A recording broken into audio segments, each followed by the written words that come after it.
الحمد للہ والصلاة والسلام علی رسول اللہ اما بعد۔ سورۃ الحجر آیت نمبر 16۔ بسم اللہ الرحمن الرحیم۔ وَلَقَدْ جَعَلْنَا فِي السَّمَاءِ بُرُوجًا وَزَيَّنَّاهَا لِلنَّاظِرِينَ۔ وَلَقَدْ اور بلا شبہ یقیناً، جعلنا ہم نے بنائے، فی السماء آسمان میں، بروجن برج، وزیناہا اور ہم نے اسے مزین کر دیا، للناظرین دیکھنے والوں کے لیے۔ اور بلا شبہ یقیناً ہم نے آسمان میں کئی برج بنائے اور اسے دیکھنے والوں کے لیے مزین کر دیا۔ جعلنا اس کا مطلب بنانا، فی السماء آسمان، اس طرح بروجن یہ برج کی جمع ہے۔ برج اور بروج معنی ایک ہی ہے، یہ مفرد اور جمع ہے، یعنی برجن واحد ہے اور اس کی جمع بروجن آتی ہے۔ بروجن کے متعلق سب سے پہلے تو ہم دیکھتے ہیں کہ لغت میں برج کسے کہا جاتا ہے؟ کسی بھی بڑے بلند و بالا قلعہ یا محل کو بروج کہا جاتا ہے، جیسا کہ سورۃ النساء میں اللہ تعالیٰ فرماتے ہیں اینما تکونوا یدرککم الموت ولو کنتم فی بروج مشیدہ، تم جہاں کہیں بھی ہوگے موت تمہیں پا لے گی خواہ تم مضبوط قلعوں میں ہو۔ لفظ قلعہ استعمال ہوتا ہے، تو ایک تو اس کا یہ معنی ہو گیا۔ لغوی اعتبار سے دوسرا مطلب یہ ہے نمایاں اور ظاہر ہونا، جیسے ازواج مطہرات سے اللہ تعالی نے فرمایا سورۃ الاحزاب آیت نمبر 33، وَلَا تَبَرَّجْنَ تَبَرُّجَ الْجَاهِلِيَّةِ الْأُولَى، اور پہلی جاہلیت کے زینت لگا کر، نمایاں ہونے کی طرح زینت لگا کر ظاہر نہ ہوں۔ اسی سے کچھ نے یہ کہا ہے کہ تبرج اس مضبوط قلعے کو کہا جاتا ہے، بلند و بالا ہو، اس سے یعنی اس محل سے، اس قلعے سے روکا جا رہا ہے امہات کو کہ آپ گھر میں ہی رہیں۔ جس طرح جاہلیت میں خواتین اپنے محلات اور قلعوں سے نکل کر زیب و زینت کا اظہار کیا کرتی تھیں، آپ ویسے کام نہ کیجیے۔ اور بھی اس کے کئی معانی اہل لغت نے بیان کیے ہیں۔ سادہ سا مفہوم اس کا آپ یہی یاد رکھ لیجئے کہ کسی بھی ظاہر ہونے والی چیز کو برج کہا جا سکتا ہے۔ یہ جو تبرج ہے، تبرج کیا ہوتا ہے؟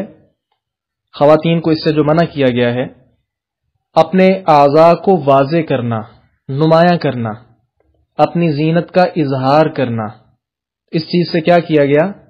منع کیا گیا ہے۔ اسی طرح لغت میں شہر کی فصیل کے بلند حصوں کو بھی برج کہا جاتا ہے۔ اب آئیے اس آیت میں برج کا اطلاق کہاں ہوا؟ اس میں علماء کرام کے دو اقوال ہیں اور دونوں ہی ٹھیک ہیں۔ پہلا قول کیا ہے؟ آسمان پر ستاروں کے اجتماع کی جو صورتیں نظر آتی ہیں انہیں بروج کہا جاتا ہے۔ دوسرا قول کیا ہے کہ آسمانی ٹھکانے ان کو بھی بروج کہا جاتا ہے جن میں سے شیطانوں کی حفاظت کی جاتی ہے۔ گویا ان مقامات کو بھی بروج کہا جاتا ہے جہاں آسمان کے محافظ فرشتے مقرر ہیں تاکہ شیاطین اوپر آ کر کوئی بات نہ سن لیں۔ اسی طرح ایک تیسری رائے بھی ہے وہ یہ ہے کہ سورج اور چاند کی جو منزلیں ہیں انہیں بھی برج کہا جاتا ہے۔ یہ 3 آراء آیت کے حوالے سے علماء مفسرین کی ہیں اور تینوں کی تینوں راجح ہیں۔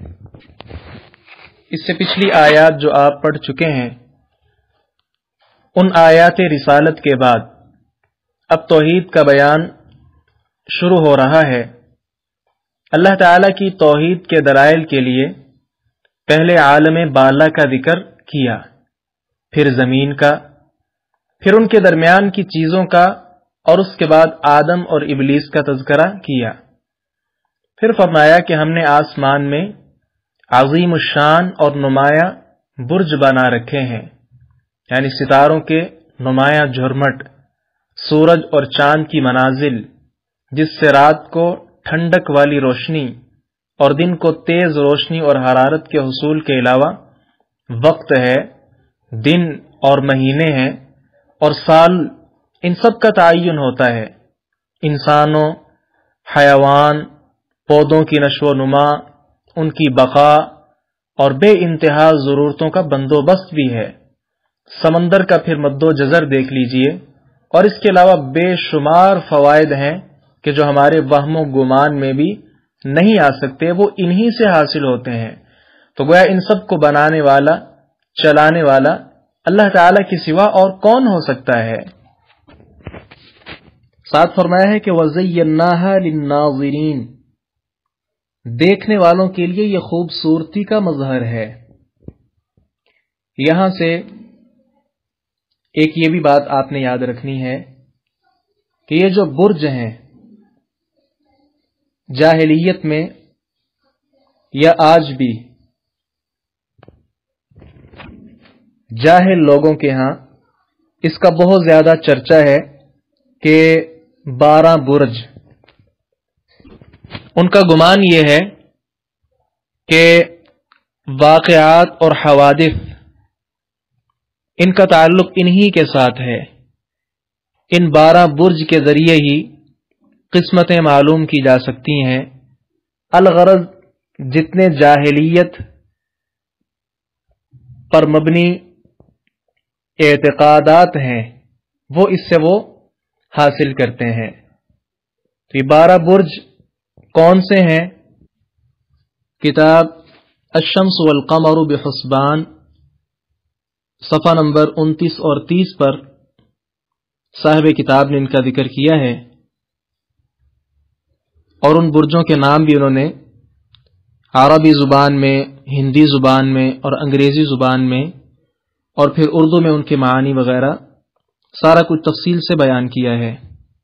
حمل، ثور، جوزا، سرطان، اسد، سنبلہ، میزان، عقرب، قوس، جدی، دلو، حوت، یہ 12 نام انہوں نے ذکر کیے ہیں۔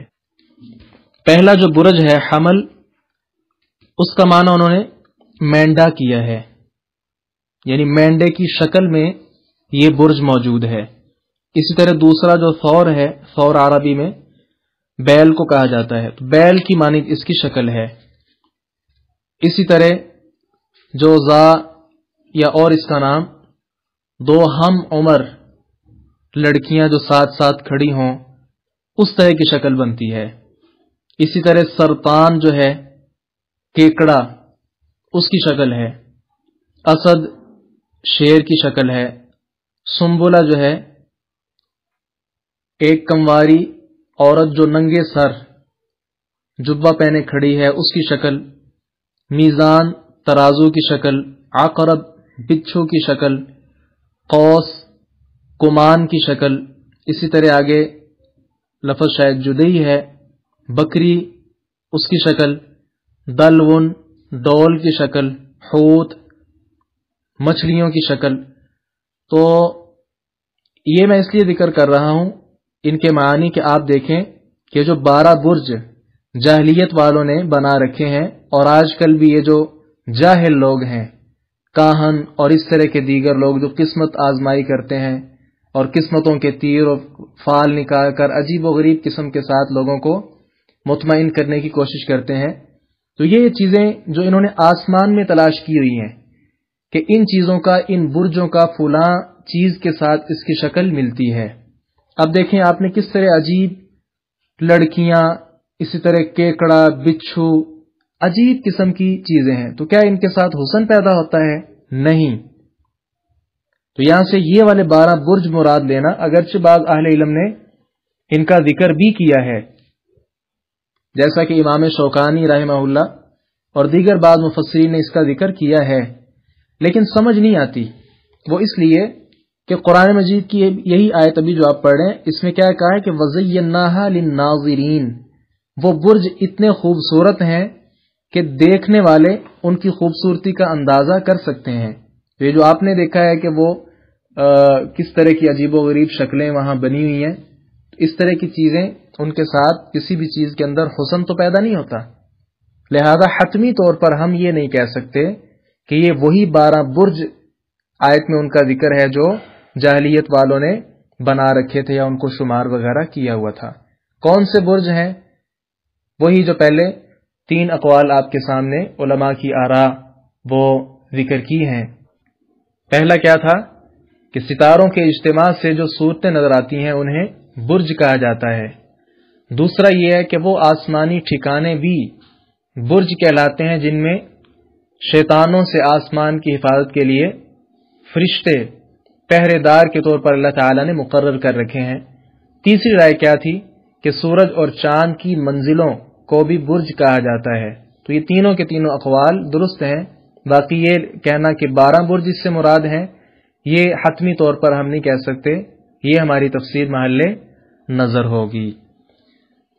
آگے دیکھیے وَحَفِظْنَاهَا مِنْ كُلِّ شَيْطَانٍ الرَّجِيمٍ، وَحَفِظْنَاهَا اور ہم نے اسے محفوظ کر دیا ہے، من کل شیطان ہر شیطان سے، رجیم مردود، اور ہم نے اسے ہر مردود شیطان سے محفوظ کر دیا ہے۔ جی مراد کیا ہے کہ آسمان کو ہم نے ہر مردود شیطان سے محفوظ رکھنے کا زبردست انتظام کر رکھا ہے۔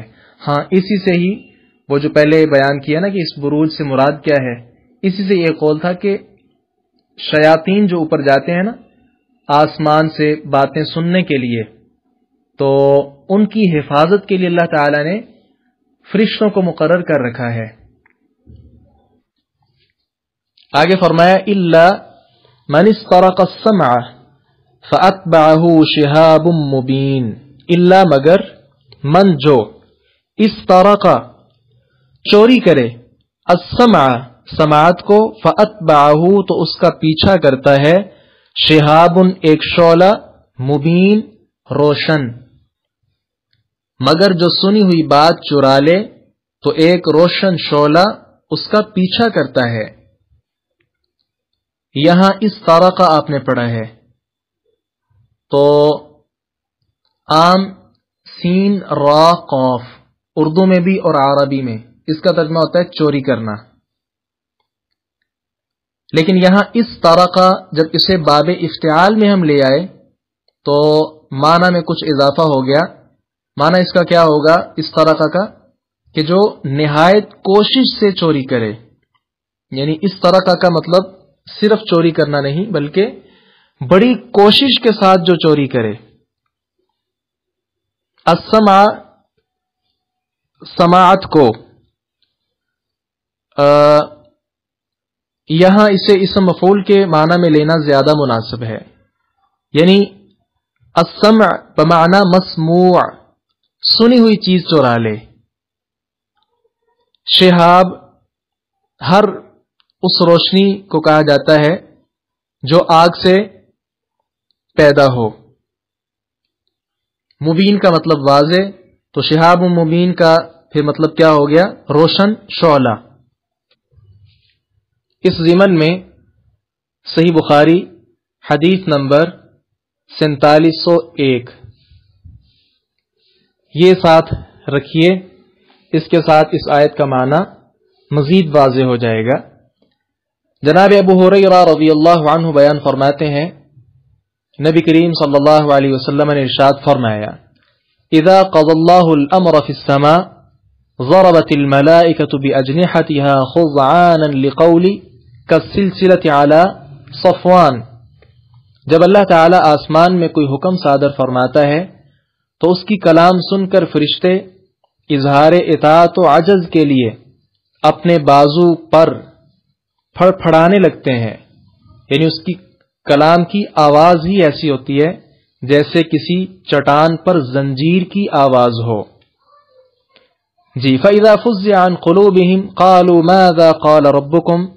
پھر جب ان کے دلوں کا خوف جاتا رہتا ہے تو وہ ایک دوسرے سے پوچھتے ہیں، سوال کرتے ہیں کہ تمہارے رب نے کیا کہا. قَالُوا لِلَّذِي قَالَ الْحَقِّ وَهُوَ الْعَلِيُّ الْكَبِيرُ. وہ کہتے ہیں کہ اس نے جو فرمایا حق فرمایا اور وہ بہت بلند اور بڑا ہے. فَيَسْمَعُهَا مُسْتَرِقُ السَّمْعِ وَمُسْتَرِقُ السَّمْعِ هَكَذَا واحد فوق آخر. ووصف سفیان بيده وفرج بين أصابع يده اليمنى. اس وقت فرشتوں سے سنائی دینے والی بات کو چوری سننے والے شیطان سننے کی کوشش کرتے ہیں، اور وہ چوری چھپے سننے والے اس طرح ایک دوسرے کے اوپر ہوتے ہیں. راوی حدیث سفیان نے دائیں ہاتھ کی انگلیاں کھول کر ایک دوسرے کے اوپر رکھ کر دکھائیں، یعنی جیسے سیڑھیاں ہوتی ہیں نا ایسے. نصبها بعضها فوق بعض فربما أدرك الشهاب المستمع قبل أن يرمي بها إلى صاحبه فيحرقه. پھر بعض اوقات وہ شعلہ سننے والے کو اس سے پہلے جا پہنچتا ہے کہ وہ اپنے ساتھی کو جلدی سے بتائے اور اسے جلا دیا جاتا ہے. وربما لم يدركه حتى يرمي بها إلى الذي يليه إلى الذي هو أسفل منه حتى يلقوها إلى الأرض فتلقى على فم الساحب فيكذب معها 100 كذبة فيصدق كذا وكذا فوجدناه حقا للكلمة التي سمعت من السماء. اور بعض اوقات اس وقت پہنچتا ہے جب وہ اپنے ساتھ والے کو جلدی سے بتا چکا ہوتا ہے جو اس سے نیچے ہوتا ہے، یہاں تک کہ وہ اسے زمین تک پہنچا دیتا ہے، تو وہ بات کاہن، نجومی یا جادوگر کو پہنچا دی جاتی ہے. وہ اس کے ساتھ 100 جھوٹ ملا لیتا ہے تو اس کی بات کو سچا سمجھا جاتا ہے. لوگ کہتے ہیں کیا اس نے ہمیں فلاں فلاں دن ایسے ایسے نہیں بتایا تھا اور ہم نے دیکھا تھا کہ وہ بالکل درست تھا اس بات کے متعلق جو آسمان سے سنی گئی تھی. یہ حدیث سن کر اور پڑھ کر یہ یاد رکھیے کہ شیاطین صرف وہ بات چرا سکتے ہیں جس کا تعلق آئندہ ہونے والے کاموں سے ہوتا ہے، جن کے متعلق فرشتے آسمان کے نیچے آپس میں گفتگو کر رہے ہوتے ہیں. جیسا کہ صحیح بخاری کی دوسری حدیث 4701 میں ہی ہے کہ فرشتے بادل میں گفتگو کر رہے ہوتے ہیں.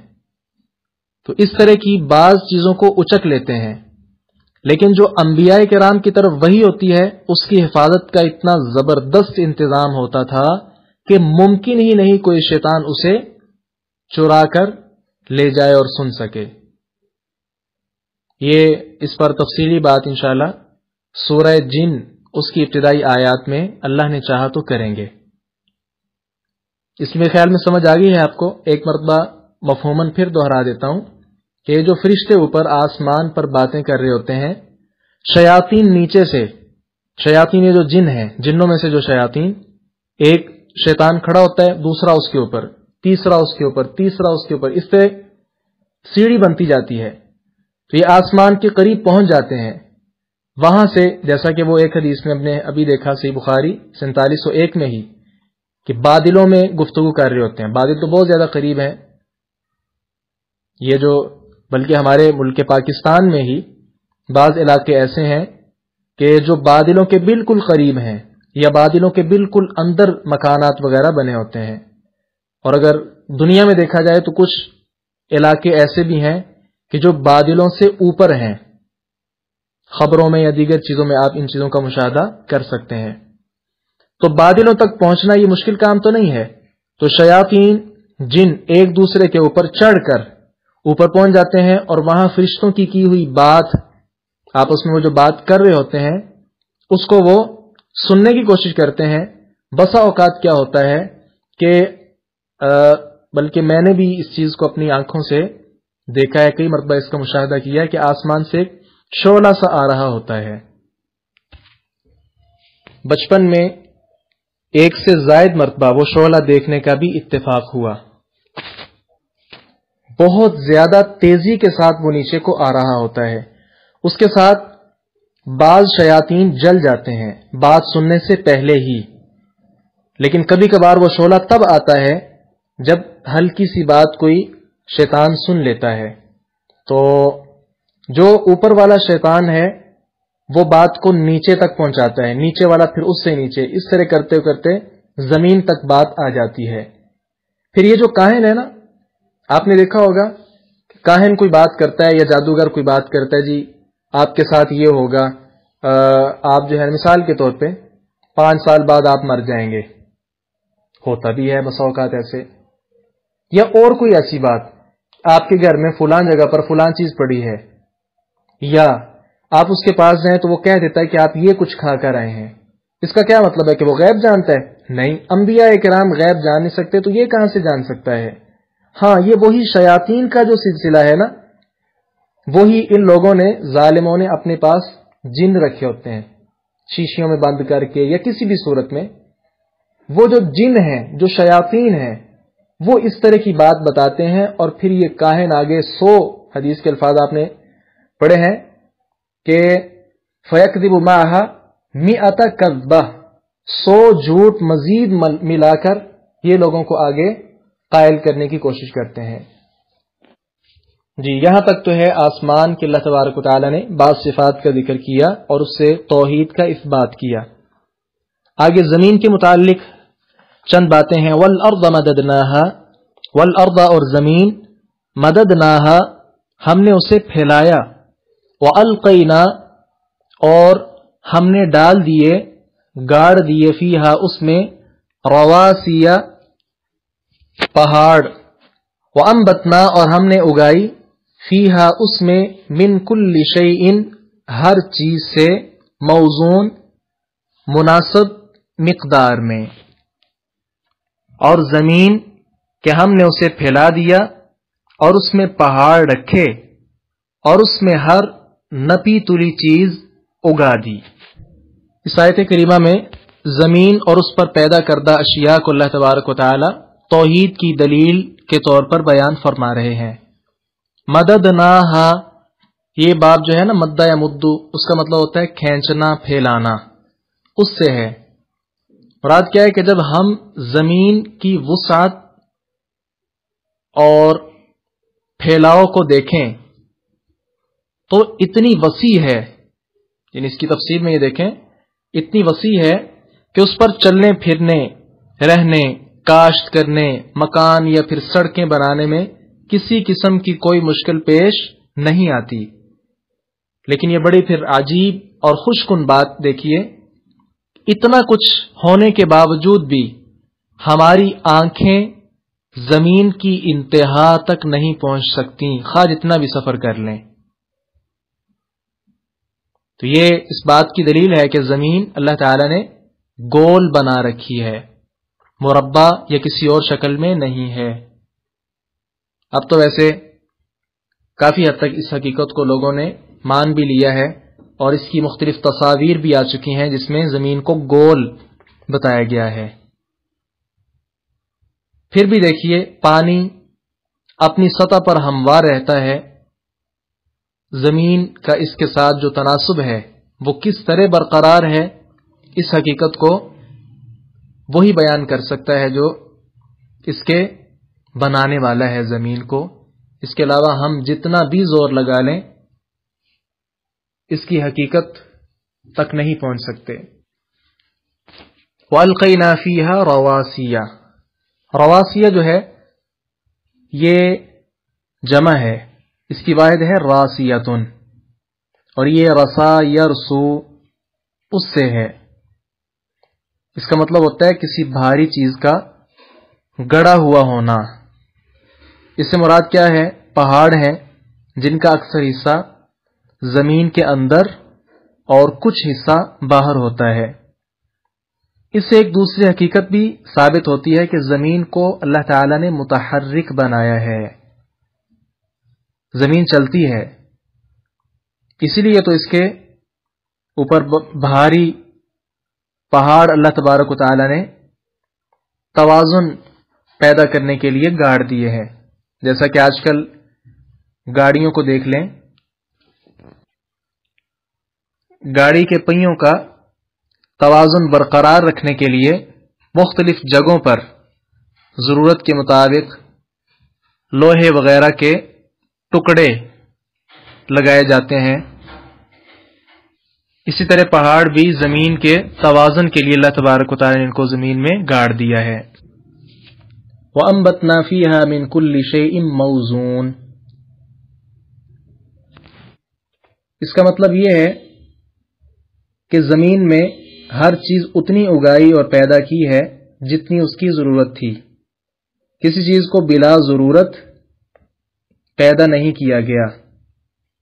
فیہا جو ہے وَأَنبَتْنَا فِيهَا، اس میں جو ہا ضمیر ہے اس کا مرجع رواسیہ بھی ہو سکتا ہے۔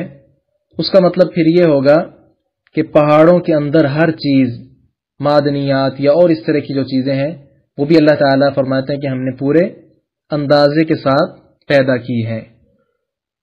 آگے فرمایا وَجَعَلْنَا لَكُمْ فِيهَا مَعَائِشَ، وَجَعَلْنَا اور ہم نے بنائے، لکم تمہارے لیے، فیہا اس میں، معائش روزی کے سامان، ومن اور جنہیں، لستم لہو برازقین، لستم تم نہیں ہو، لہو اس کو، برازقین ہرگز روزی دینے والے،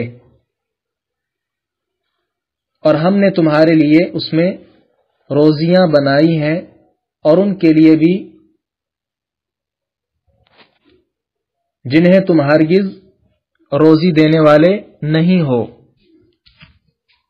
وَجَعَلْنَا لَكُمْ فِيهَا مَعَائِشَ، معائشہ جو ہے یہ معیشتن کی جمع ہے، عاش یعیش عیشن، معاشن معیشتن، اس کا مطلب ہوتا ہے زندہ رہنا، جیسے مات یموت موتن کا مطلب ہوتا ہے مرنا، لیکن یہ لفظ زندگی کی ضرورتوں کے لیے بھی استعمال ہونے لگا، یعنی تمہاری زندگی گزارنے کے لیے کھانے پینے، رہنے، علاج، راحت، سواری، الغرض ہر ضرورت کی چیز تمہارے لیے پیدا کر دی ہے۔ اس کی پھر آگے دو قسمیں بن جاتی ہیں، ایک تو وہ چیزیں ہیں جن کا تمہارے ساتھ کوئی تعلق نہیں ہے، جیسے سمندر کی گہرائیاں ہیں، پہاڑوں کی بلندیاں ہیں، صحراؤں کی وسعتیں ہیں، زمین کی تہیں ہیں، اسی طرح آباد اور غیر آباد، پھر فضا اور دیگر چیزیں۔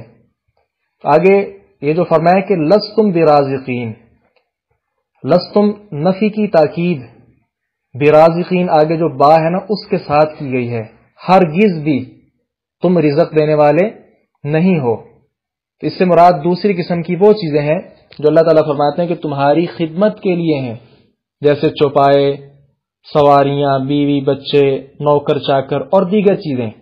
ان کے متعلق جو انسان یہ سمجھتا ہے، گمان کرتا ہے کہ انہیں کھانے پینے کو ہم دے رہے ہیں، یہ بات اللہ تعالیٰ فرماتے ہیں بالکل غلط ہے، اچھے طریقے کے ساتھ سمجھ لو، تم ہرگز بھی انہیں روزی دینے والے نہیں ہو، بلکہ زمین میں بھی ان کی معیشت کا جو کچھ بھی بندوبست ہے وہ ہم نے ہی کیا ہے۔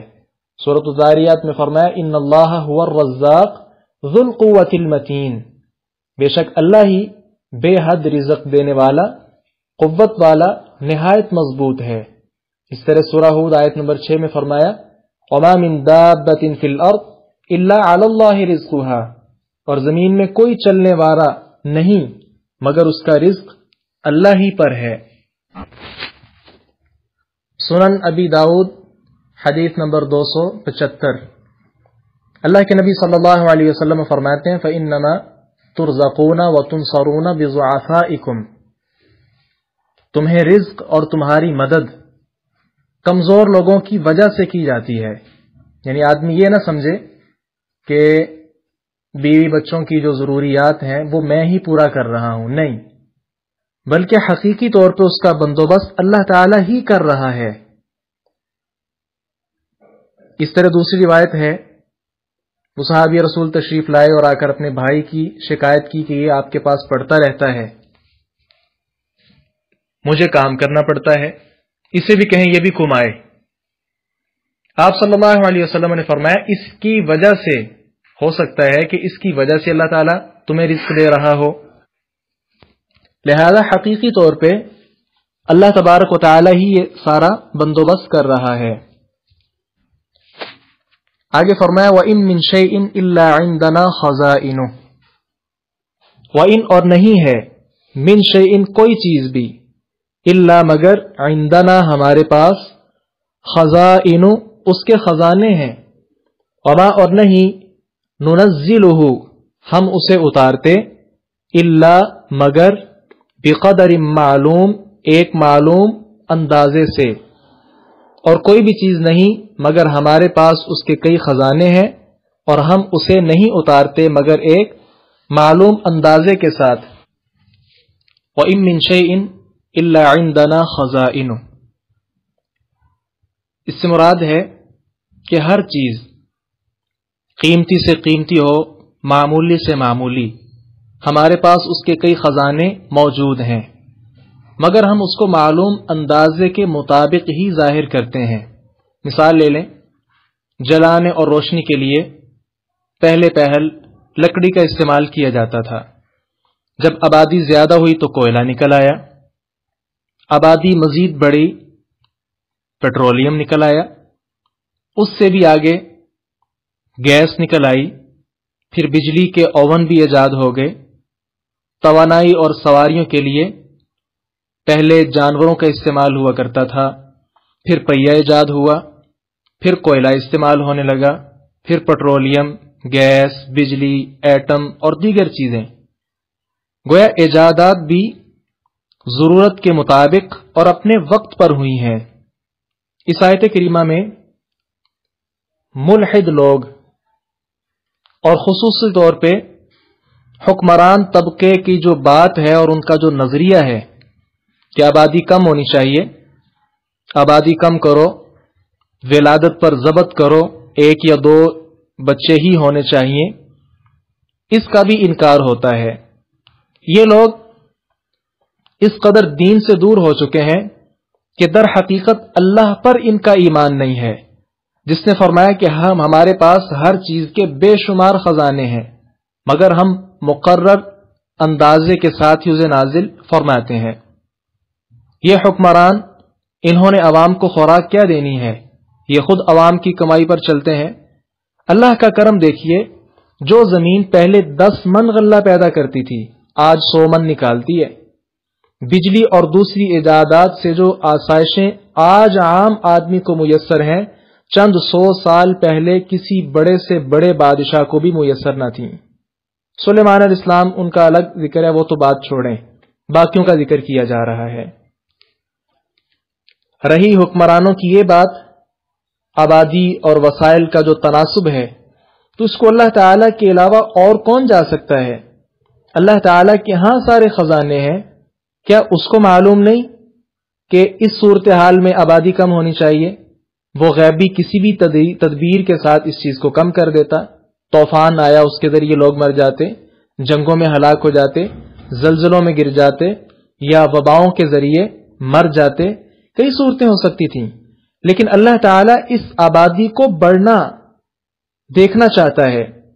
انبیاء کرام علیہم الصلاۃ والسلام کا بھی یہی مشن تھا کہ بے حیائی اور زناکاری کا خاتمہ کیا جائے، اور اس کے ساتھ ساتھ جو پاک دامنی والا طریقہ ہے نکاح کی صورت میں اور کثرت اولاد والا، یہ قائم رہے۔ نبی کریم صلی اللہ علیہ وسلم کا ارشاد گرامی موجود ہے، معقل ابن یسار رضی اللہ عنہ راوی حدیث ہیں، ابو داؤد حدیث نمبر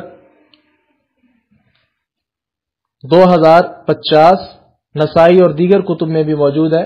شیخ البانی رحمہ اللہ اور باقی محققین نے اس کو صحیح قرار دیا ہے. اللہ کے رسول صلی اللہ علیہ وسلم کیا ارشاد فرماتے ہیں؟ تزوجوا الودود الولود فانی مکافر بکم الامم. ایسی عورتوں سے نکاح کرو جو خاوند سے بہت محبت کرنے والی ہو اور بہت زیادہ جس کے ہاں بچے کی پیدائش ہو، کیونکہ دوسری امت کے مقابلے میں تمہاری کثرت پر فخر کر. اب دیکھیے، ایک طرف آپ صلی اللہ علیہ وسلم کا فرمان ہے اور اللہ تبارک و تعالی کی خواہش ہے، دوسری طرف یہ حکمران اور ملحد طبقے کی باتیں سن لو کہ بچے کم ہونے چاہیے. گویا ایسے ظالم لوگوں کا اللہ تعالی پر ہی ایمان نہیں. حقیقت یہ ہے کہ مسلمانوں کی اولاد کا زیادہ ہونا ان کی